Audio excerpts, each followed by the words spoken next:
보도록 하겠습니다. 오늘 본문은요, 사도행전 15장인데 기독교 역사에 있어서 정말 중요한 회의를 기록하고 있는 그런 말씀입니다. 예루살렘 공의회가 있었던 그런 본문 내용인데요. 어떤 성경학자는 그래서 이 사도행전 15장이 사도행전의 중심이다, 그리고 분수령이다 라고 이야기를 할 만큼 굉장히 중요한 본문입니다. 먼저 이 예루살렘 공의회가 어떻게 열리게 되었는지 그 배경을 살펴보시자면 1절 말씀 같이 있습니다. 어떤 사람들이 유대로부터 내려와서 형제들을 가르치되 너희가 모세의 법대로 할례를 받지 아니하면 능히 구원을 받지 못하니라 하니. 5절도 읽습니다. 바리새파 중에 어떤 믿는 사람들이 일어나 말하되 이방인에게 할례를 행하고 모세의 율법을 지키라 명하는 것이 마땅하다 하니라. 사도 바울과 바나바가요 1차 전도 여행을 마치고 어디로 돌아옵니까? 시리아 안디옥 교회에 돌아와서 하나님이 그동안 이 1차 전도 여행 가운데 얼마나 이방인들을 사랑하시고 그들을 구원하셨는지, 기적과 표적이 얼마나 많이 일어났는지에 대한 보고를 하고 있던 때였습니다. 그런데 이 시리아 안디옥 교회에 누가 오게 됩니까? 유대로부터 예루살렘으로부터 온 유대인들이 있었다 이야기를 하고 있는 거예요. 그리고 이 유대로부터 온 유대인들이 안디옥 교회 성도들을 혼란스럽게 하는데 5절 말씀에 보면 이 사람들은 바리새파 중에서 예수 그리스도를 영접했던 사람이라 이야기를 합니다. 이 유대로부터 온 바리새파 사람들이 시리아 안디옥 교회 이방인 성도들에게 강조했던 것이 무엇이었을까요? 두 가지가 있습니다. 첫 번째로 너희가 모세 법대로 할례를 받지 않으면 구원을 받지 못한다. 하나님의 언약의 백성이라면 언약의 백성의 표시인 할례를 받아야 된다 이야기를 하는 거예요. 또 두 번째는 모세를 통해 주어진 그 율법을 지켜야 한다. 그래야 구원을 얻을 수 있다는 거예요. 하나님의 백성의 표시인 할례와 그리고 율법을 지켜야 구원을 얻을 수 있다. 예수님을 믿는 것만으로는 부족하다라는 거죠. 이방인들 중에 믿음 있는 사람들은 할례를 행하지 않았습니다. 또 그들은요 안식일을 철저히 지키지도 않았고 정한 것과 부정한 것을 엄격히 구별하는 정결법, 음식법 이런 것들을 지키지 않고 살아갔던 이방인들이 많았어요. 그런 모습을 본 정통 유대인 출신이었던 그리스도인들이 야 저거 저런 식으로 예수 믿어도 돼? 야 저렇게 엉터리로 예수님 믿고 구원받아도 돼? 이런 생각이 들었던 거예요. 율법을 철저히 지켜온 정통 유대인들이 볼 때 이방인 성도들은요 날라리 신자에 가까웠습니다. 더 나아가서 진짜 구원을 받으려면 예수님을 믿는 믿음으로는 부족한데 율법을 지켜야 돼. 할례를 받아야 돼. 할례와 율법을 지켜야 구원받는다라고 주장을 하게 됩니다. 사랑하는 성도 여러분, 우리가 구원을 어떻게 받는 것입니까? 예수님을 믿는 믿음으로 구원을 받죠. 그렇습니다. 하나님의 은혜로 주어진 예수 그리스도의 십자가의 그 복음을 믿는 자들이, 예수님을 영접하는 자들이 구원을 받는다고 성경에 기록되어져 있어요. 우리는 이것을 믿고 있습니다. 우리는 잘 알고 있죠. 이 진리를 받아들이고 이 진리를 믿고 있습니다. 아멘? 아멘 안 하신 분은 좀 이상한 분이에요. 아멘 하셔야 됩니다. 근데 21세기를 살아가는 우리들은요 유대인 그리스도인들의 이러한 주장을 잘못됐다, 할례와 율법 없이도 예수님을 믿는 믿음으로 구원받을 수 있다, 그들은 잘못됐다, 이것을 잘 알고 있어요. 그런데 오늘 본문에 보면 사도행전과 같은 성경 본문을 읽을 때 우리가 기억해야 될 사실이 있습니다. 그 당시에 기독교는요 유대적 가치관과 유대적 문화 가운데 살던 사람들이 그 어떤 율법과 할례를 받던 중에 예수님을 만나게 되었고 그리고 예수님을 믿게 된 거예요. 여전히 그들의 문화적 가치관 속에는 유대적 전통이 남아있는 시대였습니다. 구원은 할례와 율법을 통해 이루어진다고 믿었던 사람들이 후에 예수님을 영접했기 때문에 아마도 어쩌면 이것은 암묵적으로 율법과 할례를 중요하게 유대인 그리스도인들이 여기고 있었던 거예요. 당시에 또 유대교는 이방인들이 개종을 할 때에 할례를 반드시 받아야 됐습니다.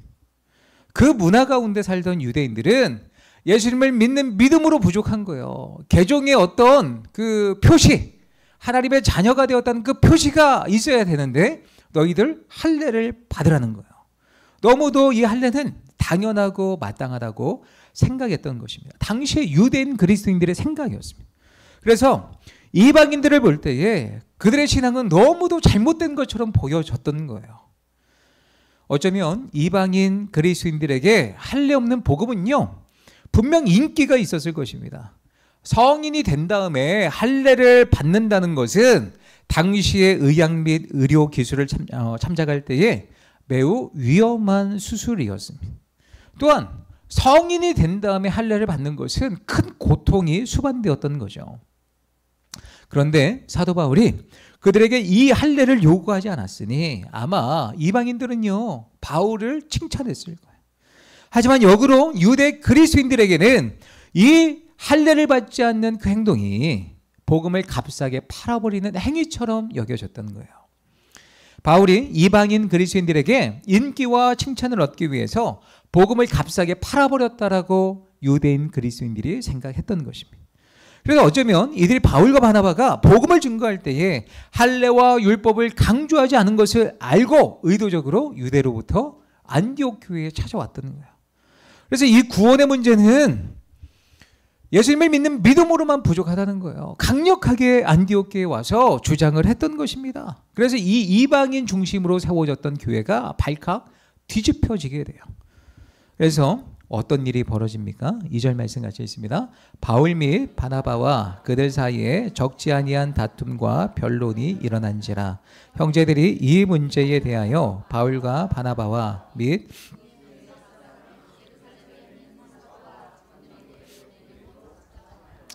안디옥 교회에 유대로부터 온 유대인들 때문에 격렬한 논쟁이 펼쳐지게 되었던 거예요. 구원은 어떻게 받느냐? 예수님을 믿는 믿음으로 받는다라고 주장하는 사람들과 아니다, 그것으로 부족하다, 할례와 율법을 지켜야 된다, 이 사이에서 사람들이 격렬한 논쟁이 펼쳐지게 되었던 것입니다. 그래서 이 문제를 해결하기 위해서 바울과 바나바 몇 사람이 예루살렘에 있는 사도와 장로들을 찾아가게 됩니다. 구원은 어떻게 받을 수 있는가? 이 문제를 해결받고자 사도들이 있었던, 예수님의 제자들이 있었던 그 초대 교회로 찾아갔던 것입니다. 그렇게 해서 예루살렘에서 교회의 공적인 첫 회의인 예루살렘 공의회가 소집되었던 것입니다. 그렇다면 오늘 이 예루살렘 공의회를 통해서 우리는 어떤 영적인 교훈을 얻을 수 있을까요? 첫 번째 같이 있습니다. 교회는 본질을 붙들고 흔들리지 말아야 한다. 교회는요, 본질을 붙들어야 돼요. 교회가 본질을 붙들지 않고, 성도가 본질을 붙들지 않으면 잘못된 길로 설 수 있습니다. 6절 7절 말씀해 보면 예루살렘 공의회가 시작되고 많은 변론이 오고 갑니다. 무슨 이야기입니까? 역시 초대교회 안에도, 교회가 처음 출발한 그 초대교회 예루살렘 교회 안에도 여전히 유대인 그리스도인들과 같은 생각을 갖고 있는 사람들이 많았다는 거예요. 예수님을 믿는 믿음 좋지, 구원받을 수 있어, 그러나 할례와 율법을 지켜야 돼라고 주장하는 사람들이 있었고, 여전히 아니야, 예수님을 믿는 믿음으로 우리는 구원을 받을 수 있어. 그 초대교회 안에서도 격렬한 토론이, 변론이 오고 갔던 거예요. 교회의 본부격인 예루살렘 교회에서도 이 문제가 아직 정립되지 않았을 때였습니다. 그곳에는 사도들이 있어요. 또 믿음의 장로들이 있습니다. 믿음의 대가들이 있었음에도 불구하고 이 구원은 어떻게 받을 수 있는가, 이 문제가 아직 정립되지 않았던 거예요. 왜냐하면 그 예루살렘 교회 안에 많은 성도들은 대부분이 유대인 그리스도인들이었기 때문입니다. 이미 할례를 받았고 율법 중심으로 살아왔고 율법 중심으로 여전히 살아가고 있었기 때문에 이 문제가 결코 그들에게는 어려운 부분이 아니었던 거예요. 예수님을 믿으면서도 여전히 할례와 율법의 조항을 중요하게 여겼던 그런 그리스도인들이 많았다는 것입니다. 이때 교회의 핵심 지도자였던 베드로가 성도들을 향해 말하게 됩니다. 8절 같이 읽습니다. 또 마음을 아시는 하나님이 우리에게와 같이 그들에게도 성령을 주어 증언하시고 믿음으로 그들의 마음을 깨끗이 하사 우리나 차별하지 아니하셨느니라. 아멘. 제가 같이 띄워놨는데 따로따로 한 줄 알고 죄송합니다. 자, 말씀해 보면 그들에게도 성령을 주어 증언하시고 성령을 그들에게도 주셨다는 거예요. 그리고 믿음으로 그들의 마음이 정결하게 되었다. 우리 하나님은, 우리 예수님은 그들이나 우리나 차별하지 않으셨다. 할례, 율법 이게 중요한 게 아니다. 하나님은 똑같이 차별하지 아니하시고 믿음으로 구원을 주신다라는 거예요. 이것이 논쟁을 종결시키는 결정적 한 방이 되었습니다. 왜냐하면 예수님이 이 문제를 위해서 이 땅에 오셨기 때문이죠. 또 베드로의 말이 설득력이 있는 이유가 있습니다. 베드로는요, 할례 받지 아니했던 누구에게 찾아갔어요? 이방인 고넬료에게 찾아가서 그 집안 사람들에게 하나님의 그 성령이 주어지는 것을 보게 되었습니다. 하나님께서 할례나 정결법 상관없이 전적인 은혜로 이방인 고넬료의 가정 가운데 구원이 임한 것을 보게 됩니다. 그래서 직접 이것을 경험했던 베드로의 말에 힘이 있었던 거예요. 여기서 우리가 생각해 볼 수 있는 점이 있다면, 만약 베드로가 고넬료의 집에 방문하지 않았다면 이 예루살렘 공회는 어떻게 되었을까요? 아마 정돈되지 않았을 거예요. 어쩌면 하나님이 이것을 미리 아시고 이 구원의 문제가 어디로부터 오는지 이 예루살렘 공의회가 있기 이전에 하나님은 베드로를 누구의 집으로 보내신 거예요? 고넬료의 집에 보내셔서 구원은 차별이 없다. 예수를 믿는 믿음으로 이루어진다는 것을 이미 이 초대 예루살렘 교회의 수장이었던 제자들 중에 가장 수제자라고 여겼던 베드로에게 이런 일들을 행하셨던 거예요. 미리 우리 주님께서 베드로를 이 공의회에 앞서서 준비시켜 주셨던 것입니다. 다시 한번 하나님의 보이지 않는 손길과 섭리가 느껴지는 대목이죠. 이분이 누구입니까? 스티브 잡스입니다. 이분이 스탠포드 대학을 졸업하면서 한 연설이 굉장히 유명한데요. 이분은 믿음 있는 사람은 아니에요. 그런데 그 연설 가운데 하나님의 섭리에 대한 이야기, 하나님의 섭리를 잘 표현하는 어떤 표현이 있어서 제가 가져오게 되었습니다. 이렇습니다. 이렇게 연설을 하는 거예요. 여러분, 우리 앞에 수많은 점들이 이렇게 있습니다. 수많은 점들이 이렇게 흩어져 있다는 거예요. 우리 인생에서 이 점들이 앞으로 우리 인생에 어떻게 연결될지 우리는 알 수 없습니다. 그러나 그것들은 나중에 뒤돌아보고서야 비로소 그 점들이 연결되어져서 우리를 이렇게 이끌어 왔음을 보게 됩니다. 그러므로 그런 작은 점들이 어떻게든지 미래에 연관이 될 것이라는 확신을 가져야 합니다라고 이야기를 합니다. 그렇습니다. 우리의 인생의 모든 발자취를 이렇게 돌아보면 한 걸음 한 걸음이 전혀 따로따로 이렇게 노는 것 같아도 하나님께서 이 때를 위해서 고넬료를 만나게 하시고 이 때를 위해서 요셉을 애굽으로 팔려가게 하시고 하나님은요 이렇게 우리의 모든 인생 가운데 작은 점들을 통해서 우리의 역사를 하나님의 섭리를 이루어 가신다는 거예요. 모세가 나일강에 버려졌는데 바로의 공주가 그 자리에 나왔던 것, 하나님은 바로의 공주와 모세를 연결시켜 주신 것, 그 궁전에서 모세가 40년 동안 애굽의 학문과 교육을 받았던 것, 이 모든 것들이 훗날에는 어떻게 사용되는 거예요? 이스라엘을 이끄는 위대한 지도자로 하나님께서 예비시키고 준비하셨던 거예요. 그렇습니다. 결코 우리의 모든 발걸음이 헛된 것이 없는 거예요. 그 어떤 점들이 연결되어져서 하나님의 위대한 섭리가 우리 인생 가운데 주어지는 줄 믿습니다. 어쨌든 이 하나님의 섭리를 통하여서 베드로가 구원에 대한 문제를 정립하는 거죠. 이방인과 유대인들 차별하지 않으신다. 믿음으로 우리는 구원을 받을 수 있다. 그렇게 선언하게 됩니다. 그리고 10절, 11절 말씀 같이 읽습니다. 그런데 지금 어찌하여 하나님을 시험하여 우리 조상과 우리도 능히 매지 못하던 멍에를 제자들의 목에 두려느냐. 그러나 우리는 그들이 우리와 동일하게 뭐라고 이야기합니까? 그들이 우리와 동일하게 주 예수의 은혜로 구원받는 줄을 믿노라. 할례, 율법, 이게 중요한 게 아니에요. 본질은 예수 그리스도를 믿는 그 은혜로, 믿음으로 우리가 구원을 받는 거예요. 본질은 그겁니다. 이제 베드로가 주장했던 거죠. 하나님 앞에서 유대인이나 이방인들 모두 누구나 차별 없이 평등함을 강조했습니다.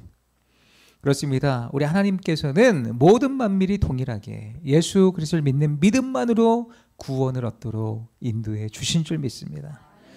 구원의 길은 오직 예수 그리스도이십니다. 이것이 본질이라는 거예요. 이렇게 성도와 교회는요, 본질을 붙들 때 하나님께 쓰임받는 줄 믿습니다. 예루살렘 공의회는요, 본질을 붙들기 위한 모임이었고 토론이었고 격렬한 논쟁이었습니다. 결론은 무엇을 붙든 거예요? 본질을 붙든 거예요. 이 긍정적인 회의, 무엇을 찾는 거예요? 본질을 찾는 것이 교회의 성도의 목적이라는 거죠. 그렇습니다. 기독교의 역사를 보면 이런 격렬한 논쟁이 오고 갔던 때가 있어요. 이게 본질적인 것을 찾고자 노력했던 그런 때는 하나님께서 성도와 교회들에게 선한 것으로 선한 역사를 이루어 가셨고, 비본질적인 것을 가지고 토론하고 격렬하게 싸웠던 그런 시대는 하나님께서 사용하지 않으셨다는 거예요. 로마 교회가 망할 때 로마도 같이 망했습니다. 로마 교회가 망할 때에 로마 교회 신부들이 무엇으로 격렬한 논쟁을 펼쳤는지 아십니까? 바늘이 있으면 이 바늘 끝에 천사들이 얼마나 앉을 수 있을까? 이런 걸로 격렬한 논쟁을 벌이고 있을 때 로마 교회가 망가졌고 로마가 멸망했던 거예요. 죄를 회개하고 바르게 살려는 생각은 하지 않고 바늘 끝에 천사들이 몇 명이나 앉을 수 있는 것, 이 문제를 가지고 3일 동안 격렬한 논쟁을 펼쳤습니다. 쓸데없는 일을 하다가 결국 로마가 망한 거죠. 러시아 교회가 부패될 때 러시아의 공산혁명이 일어나게 됩니다. 그런데 그 혁명이 일어나기 전에 러시아 교회 신부들이 모여서 한 일이 무엇인지 아십니까? 미사를 집례할 때 황금색 가운을 입어야 하느냐, 빨간색 가운을 입어야 하느냐, 며칠 동안 싸웠을까요? 일주일 동안 싸웠습니다. 황금색 가운, 빨간색 가운, 이게 뭐 중요합니까? 그러다가 하나님께서 진노하시니 공산혁명이 일어난 거죠. 우리나라가 왜 이렇게 기독교가 지탄을 많이 받습니까? 교회가 싸우는 거야. 뭐 때문에 많이 싸웠습니까? 어느 교단 총회에서 축도할 때 마지막에 축원하옵나이다 로 해야 될지, 축원할지어다 라고 할지, 축원하옵나이다, 축원할지어다, 무슨 차이가 될지 잘 모르겠는데 이런 걸로 교단이 싸우다가 갈라지는 거예요. 비본질적인 문제. 또 예배 중에 드럼 써야 되느냐, 기타 사용해야 되느냐, 이 타악기파와 거룩한 이 뭐예요? 현악기인가요? 뭐 이런 파, 이렇게 싸워서 교회가 또 갈라지게 됩니다. 또 방석파, 장의자파, 비본질적이에요. 앉아서 예배드리고 장의자에 앉아서 예배드리고 이게 뭐 중요하다고 이런 걸로 싸워서 교회가 망가지는 거예요. 그 이후에 이런 문제가 있을 때에 교회의 부흥이 많이 떨어졌던 것입니다. 이런 것들이 그렇게 중요한 것이 아니죠. 목숨 걸지 말아야 될 이 비본질적인 것에 목숨을 걸 때에 교회는 망가지게 되어 있습니다. 그런데 교회 역사를 보면 본질을 붙들 때, 본질을 찾으려고 할 때에 교회가 일어났고 성도가 일어난 줄 믿습니다. 교회 역사를 보면 325년에 주후 325년에 니케아 회의라고 있습니다. 왜 이 회의가 소집되어졌냐면 예루살렘 공의회 이후에 이제 온 전 세계에 흩어져 있던 사도들이 아니죠, 교회의 중요한 어떤 직분을 감당한 사람들이 모여서 이제 회의를 하게 됩니다. 어떤 문제냐면 예수님은 신성을 갖고 오셨느냐, 아니면 하나님께 피조된 창조물이냐, 이런 것들로 이 두 파로 나뉘어져서 격렬한 논쟁을 펼치게 돼요. 근데 본질은 뭐예요? 예수님은 참신으로 이 땅에 오셨다. 영원 전부터 계시고 영원까지 계시다. 하나님에 의해 파생된 만들어진 그런 존재가 결코 아니라는 거예요. 왜요? 예수님 만들어졌다면 우리의 죄를 온전히 사해 주실 수 없다는 거예요. 참신만이 우리의 하나님께 지은 죄를 하나님께서만 하나님의 그 핏값과 생명을 통해서 우리의 죄를 구원해 주실 수 있다는 거죠. 이런 회의를 통해서 교회가 바로 섭니다. 본질을 붙들 때에 성도가 일어나게 되는 줄 믿습니다. 마틴 루터에 의해서 종교개혁이 일어났던 이유가 무엇입니까? 1517년 10월 31일 마틴 루터가 독일의 비텐베르크 성벽에다가 95개조 반박문을 붙인 이유가 무엇입니까? 여러 가지 이유가 있겠지만 본질을 위협하는 문제로 이제 반박문을 붙여놓잖아요. 그 중에 하나가 뭐예요? 면죄부의 문제점을 지적하고 있는 거예요. 면죄부는 사람들의 죄를 용서해 준다는 거예요. 어떻게 해요? 헌금으로. 동전이 딸그랑 그 헌금ქვ에 떨어지는 순간 그 땅그랑 하는 소리와 함께 지옥에 있던 사람이 천국으로 옮겨지게 된다. 그러면 돈 많은 사람은 다 천국 가죠. 말도 안 되는 거죠. 면죄부는 죄를 면하게 해준다는 문서인데 메달로 제작된 것도 있습니다. 이렇게 중세 카톨릭 교회는요, 이것만 사면 어떤 죄를 지어도 하나님께서 용서해 주시고 천국에 들어가 주신다고 하면서 면죄부를 만들어 팔게 됩니다. 심지어 죽은 사람들도 면죄부를 사서 동전이 땡그랑 하는 순간 이 산 사람들의 어떤 조상들이 천국으로 옮겨지게 된다는 그런 말도 안 되는 그런 면죄부를 팔았다는 거죠. 로마 카톨릭이 면죄부를 만든 이유가 무엇입니까? 로마에 베드로 대성당을 짓고 있는데 건축비가 모자라는 거예요. 이 충당하기 위해서 만들어낸 것이 면죄부죠. 구원은 은혜로 받는 것인데 이들은 돈으로 받는다 바꾸어 버렸습니다. 너무 비성경적이죠. 그렇습니다. 교회는 본질이 살아 있어야 합니다. 우리 교회가 본질이 살아있는 교회가 되길 원합니다. 우리 성도님들도 본질을 붙드시는 성도님들 되시기를 부탁드립니다. 종교개혁자들이 외쳤던 5대 솔라가 무엇입니까? 본질이에요. 본질. 오직 성경, 말씀으로 돌아가야 된다. 오직 그리스도, 오직 은혜, 오직 믿음, 오직 하나님께 영광. 5대 솔라입니다. 5대 솔라. 그렇습니다. 성도와 교회가 붙들고 절대 흔들리지 말아야 될 부분이 있다면 본질입니다. 본질. 하나님의 말씀이 본질이고 오직 그리스도의 십자가를 통해 우리가 구원을 받고 그 십자가의 은혜는 하나님의 전적인 은혜로 우리 가운데 선물로 주어진 것이고 이 구원의 은혜를 믿음으로 구원받는다. 그러므로 우리의 모든 삶은 내가 영광받기 위한 삶이 아닌 하나님께 영광을 올려드리는 삶을 살아야 된다. 이것이 본질입니다. 본질. 그렇습니다. 이 본질을 붙들 때 우리의 영혼은 건강하게 되고 구원의 역사를 맛보게 되는 줄 믿으시기 바랍니다. 두 번째, 오늘 말씀을 통해서 생각해 볼 부분입니다. 같이 읽습니다. 덕을 끼치는 삶을 살아야 한다. 12절 말씀 같이 읽습니다. 온 무리가 가만히 있어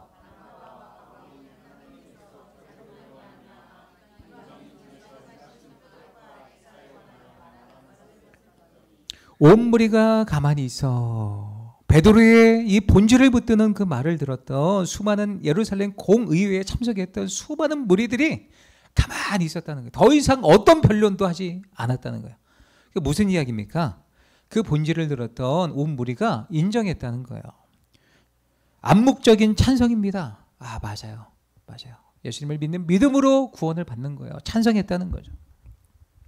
이때에 바울과 바나바가 1차 전도 여행 중에 하나님께서 이방인들에게 행하신 표적과 기사를 말하면서 이방인들에게 행한 또 임한 하나님의 구원 역사를 말하게 됩니다. 그리고 이 예루살렘 공의회를 결론 맺기 위해서 예기치 않은 한 명의 사람이 툭 튀어나와요. 13절 같이 있습니다. 말을 마침에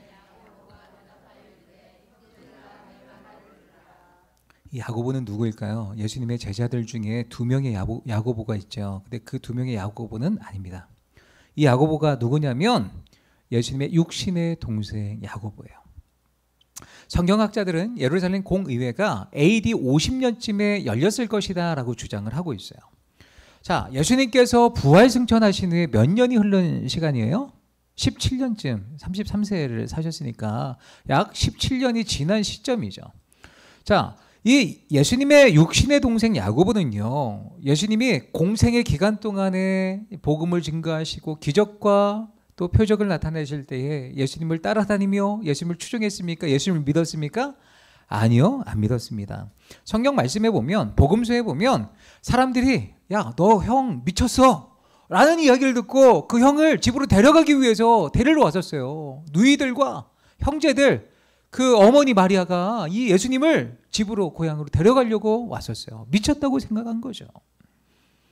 그런 그가 부활하신 예수님을 인격적으로 만난 후로 그의 삶이 변하게 됩니다. 고린도 전서 15장 말씀에 보면 부활장이 나오죠. 거기에 보면 부활하신 예수님께서 12계바와 12사도와 그리고 500여 명의 형제들과 그리고 누구에게 보이시냐면 예수님의 육신의 동생이었던 야고보에게 부활하신 육체를 보여주셨다고 이제 기록되어져 있습니다. 무슨 이야기냐면 부활하신 예수님을 만나고 예수님의 육신의 이 동생이었던 야고보가 인생이 바뀌어지게 됩니다. 그리고 부활하신 예수님을 만나고 17년이 지난 다음에 어디까지 서게 된 거예요? 예루살렘 공회의 최고의 지도자까지 올라가게 되었던 거예요. 그리고 이 예루살렘 회의를 결론을 맺으면서 유대인 그리스도인들과 이방인 그리스도인들이 실천해야 될 사항을 제안하게 됩니다. 무엇을 제안하냐면 한마디로 모든 그리스도인들은 덕을 세워야 된다.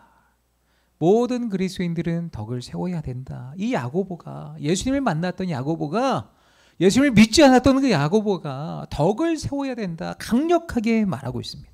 먼저 유대인들에게 말합니다. 같이 읽습니다. 그러므로 내 의견에는